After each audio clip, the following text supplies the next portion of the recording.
we start off with, I like to say a review of long division, but I find out some people have never done long division with numbers. And generally the reason for that might be, well, in our current day of technology, if you wanted to do 2,748 divided by 13, you'd probably say, well, I'll just take out my calculator and get the answer, which is good. However, sometimes techniques that they would have taught you in elementary school and middle school still help us as we do more advanced math, where we can't use our calculator. So here's a reminder. When you did long division, you set up like this. You wrote 2748 divided by 13. And you started looking like this. Now, one of the things that I'm going to do with long division today is I hopefully going to explain it to you that it makes sense, whereas in middle school you might have just learned some steps that you always did, but you didn't know why you did them. Okay? So in long division, the way that it worked, or the way that you were probably taught, is you would say, are there any 13s in 2? No. But are there any 13s in 27? Yes. How many 13s could you fit in 27? You could fit 2. So it was important, though, and there was some formatting things, that they told you that you had to write your 2 over top of the 7. And then they told you to do 2 times 13, which is 26, and subtract. Now, a little bit of the reasoning why these things work. What you are really doing when you ask yourself how many 13s are in 27, you're actually asking how many 13s are in 2700. Because that 27 right there, those place values mean 2,700. And when you say 2 13s in 27, this 2 is written above the hundreds, because really what you're doing is 200 times 13, which gives you 2,600. But 200 times 13 isn't quite enough. You get to 2,600, and when you subtract, you find out you're still left with 148. And what long division was a process of figuring out how many 13s are there in total. You would repeat this process. So I'm going to change the color here, and now I look at the 14. How many 13s are in 14? 1. So we would put a 1 over the tens column, because really we're looking at 140, and 10 times 13 is 130. So the 200 gives us 2,600. The 10 gives us another 130. Again, you would subtract and get 18. And finally, you'd say, oh, there's 1 13 in 18. And when I subtract, I get a remainder of 5. So what long division was a process of first figuring out how many hundreds got close to 2748, then figuring out what you had left, and then figuring out how many tens got close to that, and then how many ones. And it gave us an answer that 2,748 is 211 13s, but there's a remainder of 5. And from this, a couple of things we can do. We can write out the following statement. We can say that 2,748 is equal to 211 times 13. Maybe I'll write those in brackets so we don't think of them. 13 times 211. And there's a remainder of 5. So if I multiply this out, I'm not going to be quite right. I'm going to be off by 5. And so we can write a statement to say that these are true. Okay?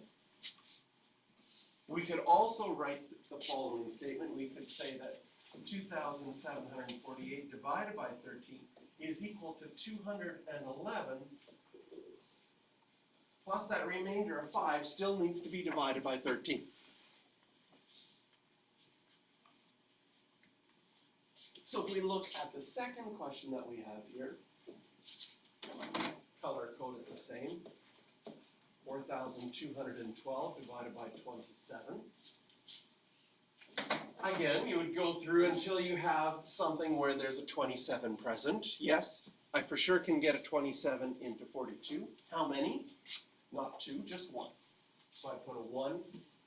And then that 1 times 27 is 27, but that 1 is the hundreds column. It's really 100 times 27, and you'd be subtracting 2,700.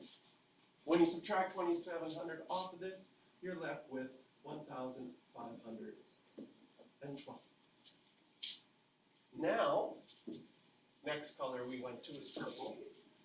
There's no 27s in 15, so we'd have to go to how many 27s are there in 151, right? So 6 would be too much, so where there's going to be 5 of them. This is going to be 100 plus 35, 135. This is really 50, and you'd subtract again, leaving you with 162. And then finally, how many 27s are there in 162? Works out that 6 times 27 is exactly 162. This one has a remainder of 0. So this one means that it worked out perfectly. That 27 times 156 is exactly 4,212.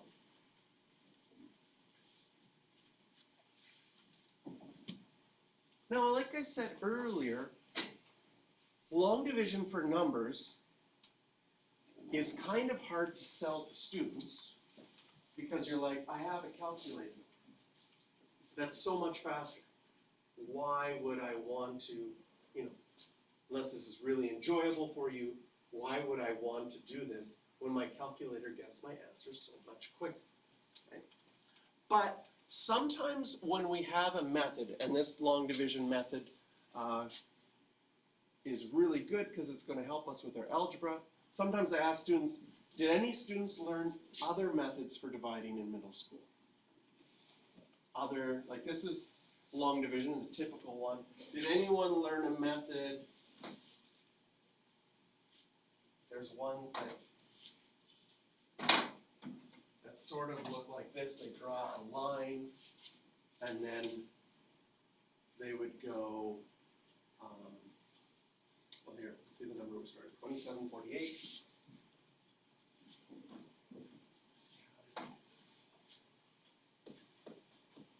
And then all you would do is say, okay, let's say I take 113s. 113s is 1,300. If I subtract, now I'm left with 1,448. I could get another 113s, and then I subtract, and I'm left with 148. And you just keep taking away whichever numbers you wanted. So now I could take away another 10 13s, that would be 130, that would leave me with 18. And then I could take another 113 away, that would leave me with 5. And I look and I add this up and I say I've got 211, doing it that way. And I've got a remainder of 5 in the end that I can't take any more 13s out. And the nice thing about this method is you're not forced to get the right number to begin with.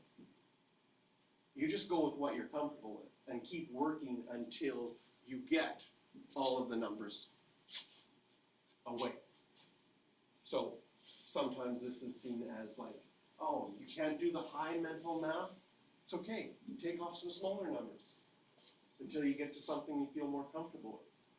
And it works out nicely that way. Did anybody learn a method like that? Anybody learn another method? Did anybody learn nothing? A couple? Okay, all right. Good. So, but our long division that we have here at the top, okay, we're now going to apply that to ones that are different. Algebra. What happens when you divide 3x squared minus 4x plus 5 by x minus 2? What would you get? And we will start off in the same, I'll even color code it the same way. We're going to start off by writing 3x squared minus 4x plus 5. And we're dividing by x minus 2. And just like long division that we did with numbers, we're going to use a very similar strategy with algebra.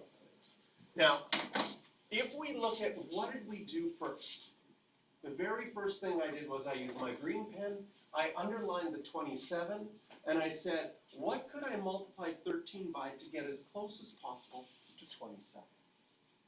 Okay? We're going to do the same thing in algebra. Our first term, though, is a 3x squared. And we're going to ask ourselves, what could I multiply x minus 2 by to get a 3x squared? Well, if I wanted to get a 3x squared, does it make sense that I have to multiply this x by 3x? Because 3x times x would get me 3x squared. But if I multiply this 3x times this x minus 2, I will not only get the 3x squared, I will also get a minus 6x.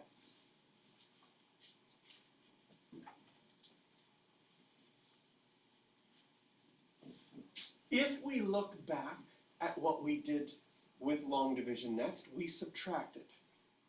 We will do the same thing here in algebra, but I will tell you, make sure you add brackets because you're subtracting all of this. And what happens, that's very nice, is the 3x squared minus the 3x squared goes away and becomes 0. Minus 4x minus a negative 6x becomes plus 2x. And 5 minus nothing is still plus 5.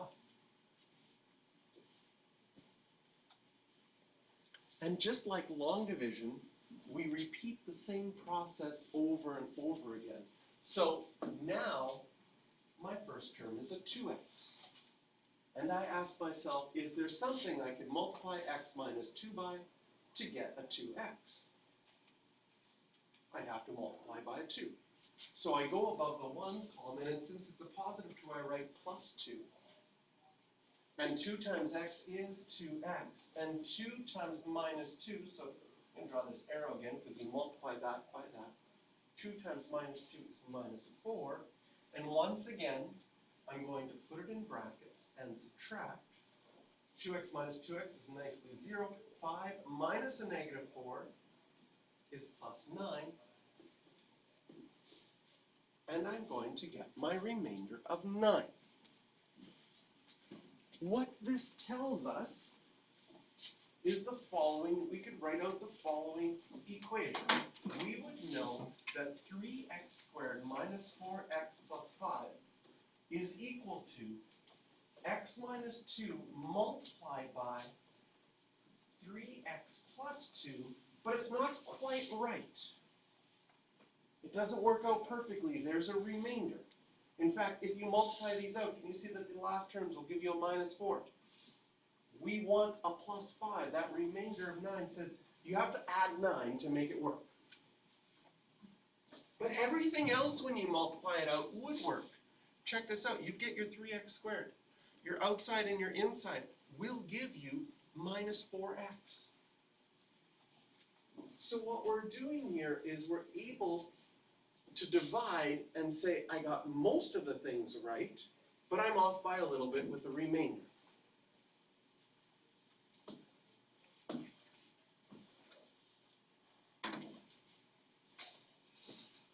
This is an exciting unit. We get a break from trigonometry. Lots of people really like this unit. It's a nice break after trigonometry. Okay. going to be exciting is when we do the second one. So I'll flip my page up here. I'll do color code this the same. So we have 2x cubed minus x squared minus 2x plus 1 divided by x plus 1.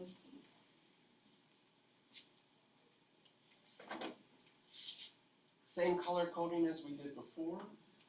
You look at your first term and you ask yourself, what could I multiply the x plus 1 by to get 2x cubed?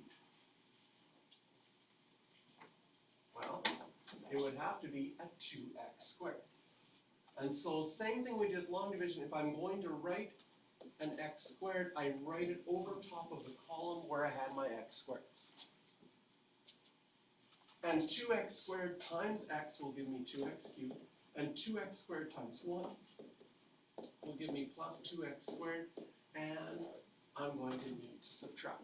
Put it in brackets because you're subtracting all of it. The number one mistakes that happen in this unit are mental math mistakes with subtraction. Right? Everybody gets this one as 0, but you have to remember this is minus x squared. Minus a positive 2 will give me minus 3x squared minus 2x. And these ones just come down because you're minusing 0 from. If you can do this step once, you can do it again. Now I switched to purple just to say, hey, I'm going to do the same thing again, but now my first number is a minus 3x squared. What could I multiply x plus 1 by to get a minus 3x squared? I would have to multiply by minus 3x. Minus 3x times x gives me that minus 3x squared. And minus 3x times the 1 is minus 3x. Put it in brackets and subtract. This will be 0. Negative 2x minus a negative 3x will be plus x plus 1.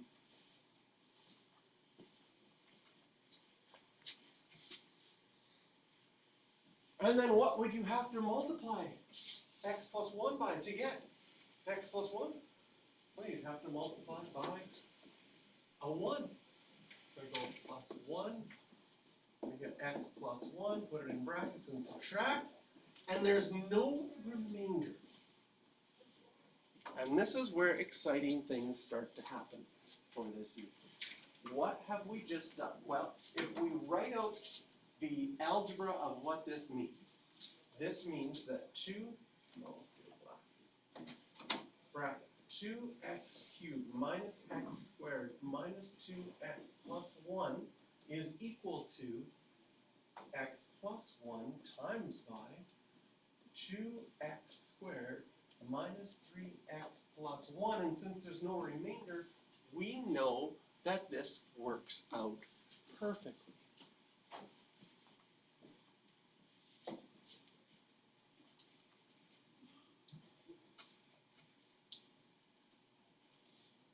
you as excited as I know you're not? I know that you're like, whatever, Mr. Jarrett.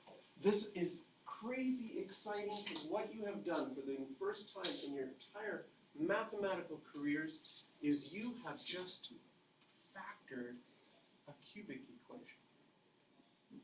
We took out a factor. In fact, we could keep going because you know how to factor the rest of this. Because it's a quadratic, it's going to be 2x and x, 1 and 1, and they both have to be minus to give you that minus 3x. We just factored that completely.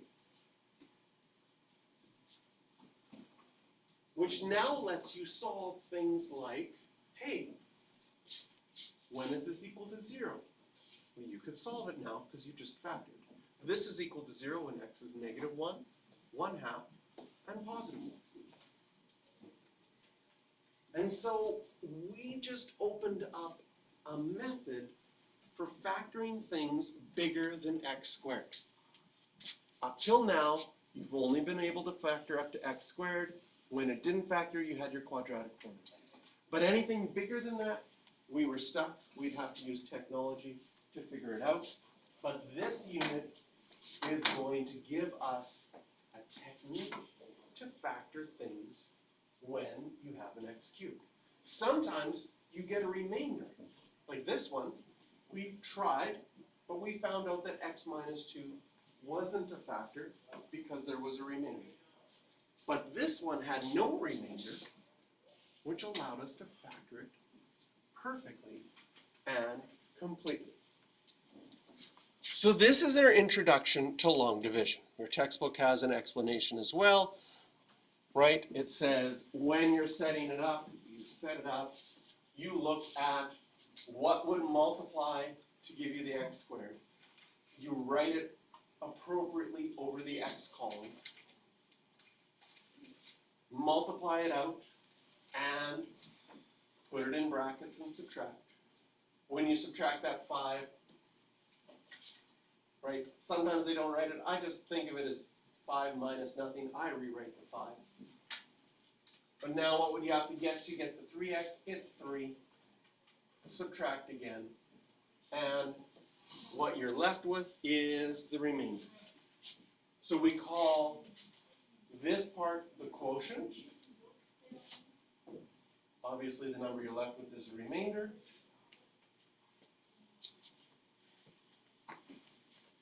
And so we get to our first example.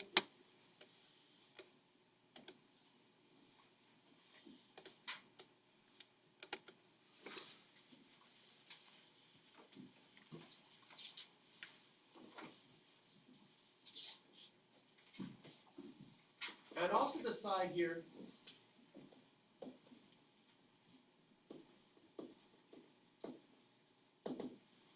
there are two things that you have to have in a setup for long division.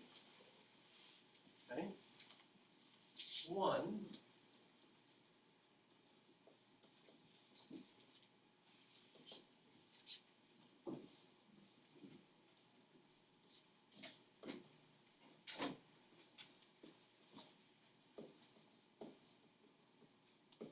this is the proper way to write it out. But the number has to be in the, or the polynomial has to be in the right order. The one example that we're going to do, it has a 2x cubed. After 2x cubed, normally you'd write the x squared. But this one's not written in the right order. So the degree is the exponent, and you'll always want your exponents going down by one at a time. The second thing you need for setup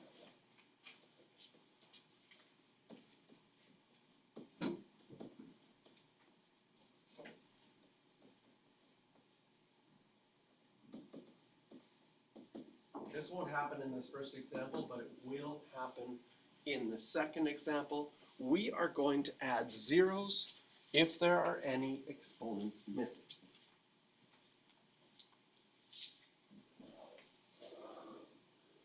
So these are two important things for setup for long division. Your polynomial has to be in descending order, and we're going to have to add zeros if any things are missing. This never had to be a setup for numbers, right? Because, for example, when you write a regular number for long division, you never had the problem where someone said, oh, this is how I write 952. I like to write the 2, then the 5, then the 9. You would look at that person and say, that's not 952.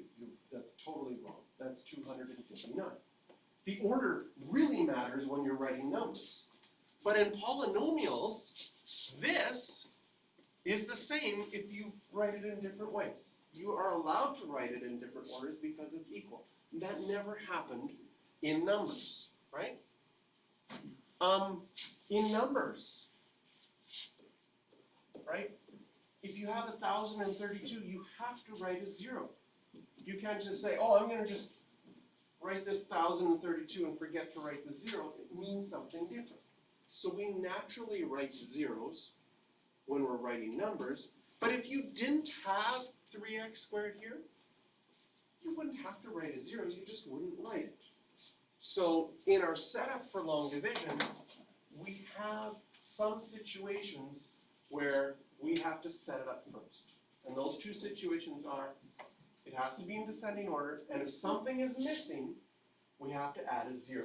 So we're going to see what those look like in two different situations. I'm going to copy this and already get it ready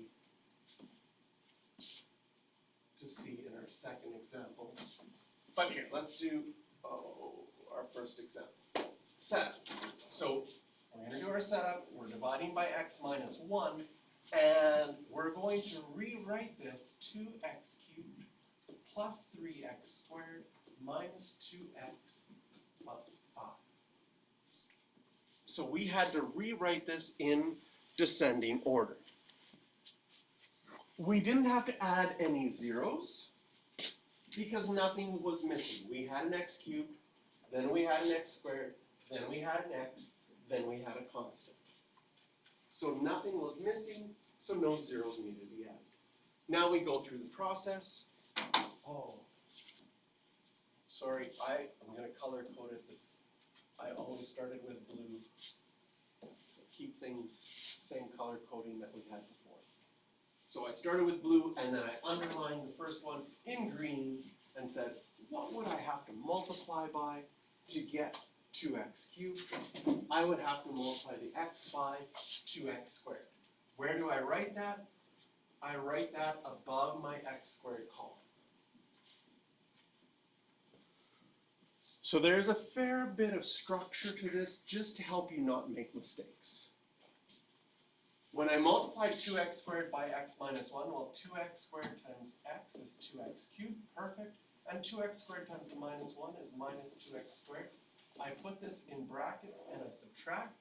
This will go away. 3x minus a negative 2x will give us 5x squared. And these ones will stay because they're subtracting 0. Next, I switch to purple. I'm now looking at the 5x squared. What would I have to multiply x minus 1 by to get a 5x squared? A 5x. So above my x column, I write positive 5x. 5x times x is perfect. 5x squared. And 5x times the minus 1 is minus 5x. Again, put it in brackets and subtract. This will be 0. Negative 2x minus a negative will be positive 3x. And then 5 minus 0 is still 5. And then finally, what would you have to multiply x by to get a 3x? I'd have to multiply by a plus 3. And then that plus 3 would give me 3x minus 3. Again, I subtract. This will be 0. 5 minus a negative 3. I don't know why it is, but if you're going to make a mistake with the negative, you will do it in the very last step because you're going to be so excited to be done. So many students write 2 instead of 8. Can you see yourself doing that? Getting a little excited about being done the question. But the remainder of this one is 8. And what we can say then, as a final statement, we can say, I know that 2x cubed plus 3x squared minus 2x plus 5 is equal to x minus 1 times by, 2x plus 5. 2x squared plus 5x plus 3, but it wasn't quite right.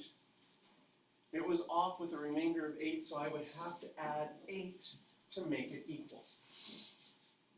So what we have is in this part here, if you actually multiplied that out, you would get the 2x cubed, the 3x squared, the minus 2x, but the 5 wouldn't work out perfectly. We look at the last one's minus 1 times 3, it'll be minus 3 in the end. So the remainder has to get added to make it work out perfectly. Okay, questions you can circle on this one are 3,